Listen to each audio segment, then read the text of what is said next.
అంటే కోర్టుకు పోయినా న్యాయం జరుగుతుంది గ్యారెంటీ లేదు. ఇప్పుడు ఆడ పోలీసు వాళ్ళు ఒక స్టిక్కర్ అదికిస్తారు, ఏమని ఇక్కడ ప్రైవేట్ పంచాయతీలు చెయ్యరాదు, ఇక్కడికి ఎవరు రారాదు, మీరు చూస్తే వెళ్తుంది ఆడ.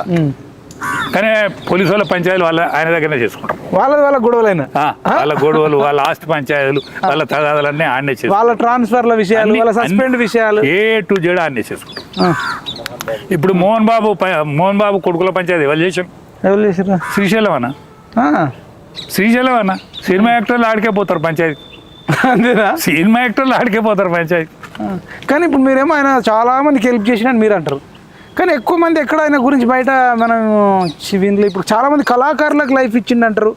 ఇప్పుడు రసమై బాలకృష్ణ అసంటోడు కూడా అక్కడనే ఉన్నాడు అంటాడు. అనేక మందికి ఇచ్చిండు కానీ ఎవడైనా ఎప్పుడైనా ఈవెన్ గద్దరన్న కూడా అక్కడ చాలా సార్లు వెళ్ళిండు, వాళ్ళకి అనుబంధం ఉంటది. గద్దరన్న కూడా చాలా సపోర్ట్ చేసి. సైంటిస్ట్ ఒకటి కనిపెడతాడా, డబ్బు వేసుకొని తిరుగుతాడా? కంటికి కనబడాడు.